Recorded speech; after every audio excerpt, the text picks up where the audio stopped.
할례를 통해 이스라엘 백성은 하나님의 백성이자 군대로서 자격을 갖추게 됩니다. 더불어 유월절 명절을 치를 수 있는 자격을 갖추게 됩니다. 유월절은 하나님의 보호하심의 상징입니다. 그러므로 전쟁을 앞두고 유월절 절기를 지키는 것은 그들의 앞으로의 과정 속에 매우 중요한 의미를 담고 있습니다. 하나님이 보호한다는 이 사실을 우리는 평생 잊지 말아야 합니다. 하나님의 보호하심이 있기에 우리의 삶을 영위하고 살아갈 힘을 얻게 되는 것입니다. 얼마나 세상이 험합니까? 이스라엘 백성들만 전쟁터에 있는 것이 아닙니다. 우리도 삶의 전쟁터에 내몰려 있는 존재들입니다. 매일매일의 삶 속에서 주님의 돌보심과 보호하심을 간절히 바라는 우리가 되어야 할 것입니다. 오늘은 본격적인 여리고성 전투에 대한 이야기입니다. 전투라고 하면 기대하는 것들이 있을 텐데 실제 전투 장면은 2절만 나오게 됩니다. 오늘은 오늘 읽은 본문 가운데 우리에게 주는 영적인 의미가 무엇인지 살펴보도록 하겠습니다. 여리고성은 전쟁의 삼엄한 분위기로 인해 긴장감이 최고조에 달하게 됩니다. 1절을 보면 이렇게 쓰여 있습니다. 이스라엘 자손들로 말미암아 여리고는 굳게 닫혔고 출입하는 자가 없더라. 전쟁을 앞두고 그들은 성문을 굳게 잠궜다고 합니다. 참 안타까운 것은 그들이 지금이라도 성문을 열고 항복한다면 목숨이라도 건졌을 텐데 그들은 그렇게 하지 않았습니다. 왜 그런 줄 아십니까? 성 때문입니다. 성이 있으니 그래도 망하기야 하겠어 한 것입니다. 가끔 우리의 모습을 봅니다. 아무것도 전혀 의지할 것이 없으면 오히려 주님께 바짝 엎드립니다. 천부여 의지 없어서 손들고 옵니다 하는데 뭔가 의지할 것이 있으면 그것을 붙들게 된다는 겁니다. 참 안타까운 일이 아닐 수 없습니다. 요즘 고고학이 발달돼서 그 당시 어떤 형태의 성이었는지 확인할 수 있었습니다. 그래서 그 성벽 외벽은 돌로 꼼꼼히 이렇게 쌓았는데 대략 높이가 한 5m 정도까지 있었다고 합니다. 그리고 그 위로 흙벽으로 한 6m에서 7m까지, 그래서 대략 높이가 12m 정도의 성 외벽이 있었고, 그리고 그 중간쯤에 이렇게 땅을 한 이후에 또 그 안에다가 성벽을 똑같은 높이보다 좀 더 높게 14m 정도의 성벽을 쌓았다고 합니다. 그래서 그 사이 벽과 벽 사이에도 사람이 살았다고 합니다. 그래서 그 성의 크기가 대략 축구장 6개 정도의 크기였는데 그러니까 축구장 하나에 한 200명이 산다고 하면 대략 한 1200명의 정도의 이제 사람이 살았고, 그 당시는 성 안에만 사람이 산 게 아니라 성 밖에도 사람이 살았기 때문에 전쟁을 앞두고 이렇게 안쪽으로 들어왔을 걸 생각하면 대략 한 2000명에서 3000명의 사람들이 있었을 것으로 추정이 됩니다. 근데 이런 성을 보게 되면 이제 외벽과 또 있고 또 이렇게 내벽으로 돼 있는 이 성을 보게 되면 사람들은 의지할 만해 보이기도 합니다. 그러나 그들이 상대하는 대상이 하나님이심을 깨닫지 못한 겁니다. 하나님은 여호수아를 불러 앞으로 여리고 성의 정복을 위한 명령을 내립니다. 근데 먼저 하나님은 결론부터 내립니다. 여리고와 그 왕과 그 용사들을 내 손에 넘겨주셨다고 말합니다. 이러한 합법은 오직 하나님만 쓰실 수 있습니다.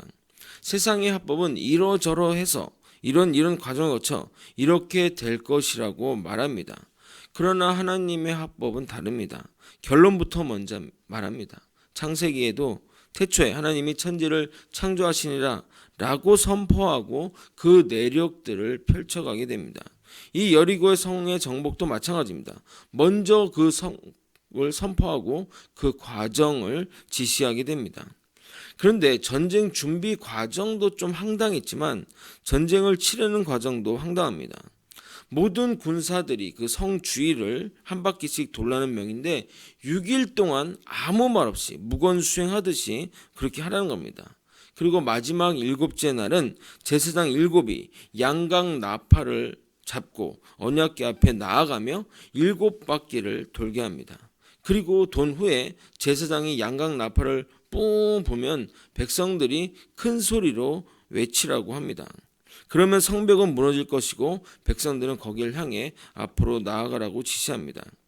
저는 이 장면을 좀 이렇게 생각하면서 백성들이 뭐라고 외쳤을까? 그게 참 궁금합니다. 그럼 뭐라고 외쳤을까요? 무너져라. 뭐 와. 예. 그 외침을 알게 되면 참 유용할 것 같지 않습니까? 하지만 성경은 말하지 않은 내용이니 궁금해할 뿐입니다. 그런데 전쟁을 앞두고 할례를 하고 유월절 제사를 드리게 하는 것처럼 여리고 성을 7일 돌며 6일을 무건수행하는 고 마지막 날은 7바퀴를 돌고 소리를 지르면 성이 무너진다고 하니 정상적인 사람들은 하나님의 명령이니까 순종하지만 그것을 행하는 그 사람들은 마음이 매우 복잡했을 것입니다. 지켜보는 여리고 사람들도 도대체 저 사람들은 뭐 하는 거지? 때로는 비웃고 때로는 황당했을 것입니다. 그러나 이스라엘 백성들은 그동안 40년의 광야 생활의 훈련 때문인지 말없이 이 모든 일을 수행하게 됩니다. 우리는 여기서 영적인 의미를 한번 생각해 보아야 합니다. 왜 7바퀴일까? 왜 7바퀴라고 생각하십니까? 7은 완전수를 의미하게 됩니다. 하나님은 7일을 거쳐 하나님의 전쟁을 실질적으로 치르신 겁니다. 7일이라는 일이 채워지게 되면 가나안 땅에 안식을 선포하며 성벽이 무너진 겁니다. 완벽한 승리, 하나님의 승리를 의미하는 것이 7이라는 숫자에 담겨 있는 겁니다. 물론 적들에게는 심판이지만 이스라엘 사람들에게는 안식이 되는 겁니다. 또한 여리고 성 사람들은 이스라엘 사람들의 행동을 지켜보았을 것입니다.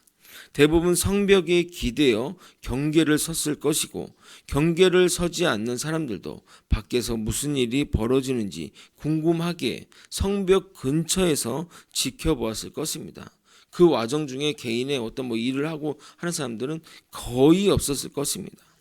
그렇다고 한다면 높이가 14m나 되는 성벽이 무너질 때 대부분의 사람들은 성벽에 깔려서 죽거나 매몰되거나 부상을 당했을 것입니다. 그렇게 이스라엘 사람들이 점령할 때 손쉽게 점령할 수 있었던 겁니다. 성경 어디에도 치열하게 전투했다는 기록이 전혀 없이 칼로 멸했다고 기록하고 있습니다. 라합의 처소를 제외하고 다 무너졌을 것입니다. 잘 생각해 보십시오. 결국 그들이 의지했던 대상으로 인해 죽음을 당하게 된 것입니다. 그들이 믿고 의지했던 성벽에 깔려 죽었으니 얼마나 더 비참합니까? 그 성벽이 없었다면 두 손 두 발 들고 나왔을 텐데 그 알량한 성벽을 의지하다 결국 성벽 때문에 죽게 되는 것이 세상의 허무함을 보여주는 것 같습니다. 칼로 일어선 자 칼로 만하고 돈으로 흥한 자 돈 때문에 망하게 되는 겁니다. 최근에 어떤 뉴스를 보면서 생각을 많이 하게 되었습니다. 우애 깊은 형제가 있었는데 형이 로또에 1등이 당첨돼 세금을 제한 8억 원 정도를 수령했다고 합니다. 형이 평소 아끼던 동생의 집을 사주고 다른 형제들에게도 당첨금 일부를 나눠줬다고 합니다. 형은 당첨금으로 정읍에 식당을 열었는데 결국 경영이 악화돼 문을 닫을 지경에 이르게 되었습니다. 형은 동생에게 부탁해 그 집을 담보로 돈을 빌려 영업자금을 썼지만 계속해서 사업은 안 좋았습니다. 고민하던 A씨는 자신이 과거에 사준 동생을 담보로 이렇게 하게 된데 매달 20만 원의 대출 이자도 변제하지 못할 정도로 어려움을 겪게 되었습니다. 동생은 처음에 그런 형을 이해했지만 은행의 빚 독촉이 계속되자 형과 다투는 일이 잦아졌다고 합니다. 사건 당일에도 형은 동생과 재차 말다툼하던 중 화를 이기지 못하고 흉기를 꺼내 마구 찔렀다고 합니다. 형이 휘두른 흉기에 수차례 찔린 동생은 119에 의해 인근 병원에 옮겨졌으나 얼마 지나지 않아 숨을 거뒀다고 합니다. 결국 돈 때문에 죽음에 이르게 된 것입니다. 저는 이 뉴스를 보면서 그들에게 로또가 당첨되지 않았다면 지금도 우애 있게 살지 않았을까 생각해 봅니다. 극단적인 예이지만 이러한 경우가 얼마나 우리 사회에 허다합니까? 결국 세상의 것은 결코 의지할 것이 전혀 없다는 겁니다. 의지하게 되면 결국 그것 때문에 망하는 것이 이 세상의 이치입니다. 이 세상에는 주님밖에는 의지할 것이 없다는 것이 삶을 살아가면 살아갈수록 느끼는 진리입니다. 말씀을 정리하겠습니다. 여리고성 사람들은 하나님의 일하심을 눈으로 보기도 하고 이야기를 통해 들었을 때 마음이 내려앉았고 정신을 잃을 정도로 공포에 떨었습니다. 그들은 하나님이 신중의 신임을 깨달았습니다. 라합은 그래서 하나님 편에 서게 되었고 나머지 가나안 사람들은 그렇게 하지 못했습니다. 왜냐하면 그들 앞에는 거대한 성벽이 있기 때문입니다. 그 성이 주는 거짓된 안정감이 그들을 잡고 있었기 때문입니다. 그러나 정말 아이러니한 것은 그 성벽에 의해 성벽이 무너졌을 때 대부분 깔려 죽거나 다치게 된 것입니다. 결국 이렇다 할 힘도 내지 못하고 몰살을 당하게 됩니다. 그러나 나합의 집은 무너지지도 않았고 목숨도 건지게 됩니다. 순간의 선택이 10년을 좌우한다는 광고의 카피처럼, 한순간의 선택이 평생, 그 죽음 이후의 삶까지 결정한 것입니다. 우리는 반드시 알아야 됩니다. 이 세상에 의지할 것은 아무것도 없습니다. 주님밖에 아무것도 의지할 것이 없습니다. 이것을 빨리 깨달으면 라합처럼 인생을 사는 것이고, 아직 못 깨달으면 의지한 그것 때문에 멸망하게 될 것입니다. 저는 그래서 가끔 너무나 행복합니다. 돈과 명예의 자리가 제게도 있었지만 그것을 붙잡지 않고 주님을 붙잡았으니 말입니다. 사실 처음엔 그것을 내려놓으면 죽을 것 같았습니다.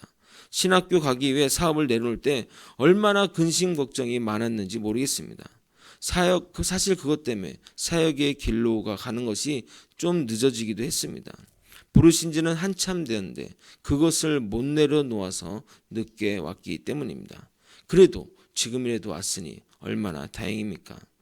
아직도 못 내려놓고 사시는 분 계십니까? 세상에서 더 가지려고 노력하는 분 있으십니까? 아직 물질에 매여 사시는 분이 있습니까? 내려놓으십시오. 그리고 주님을 붙잡으시길 바랍니다. 그게 사는 길입니다. 세상 것 의지하지 않고 주님 바라보며 주님 붙잡고 살아가는 저와 여러분이 되시길 예수님의 이름으로 소망합니다. 기도하시겠습니다. 내가 의지한 그것 때문에 그거 붙잡고 살다가 죽음으로 멸망으로 가는 자 되지 않게, 그렇게 어리석은 자 되지 않게 인도하여 주시옵소서. 깨달음을 주시옵소서. 성경의 말씀을 통해 변화된 삶을 살게 하여 주시옵소서. 아버지, 나는 주님만 의지하겠습니다. 주님만 바라보겠습니다. 이 세상에 주님밖에 의지할 것이 없습니다. 주님 안에 거하며 주님의 말씀 안에 거하기를 간절히 소망하오니 주님 역사하여 주시옵소서. 사랑이 많으신 예수 그리스도의 이름으로 기도드리옵나이다. 아멘.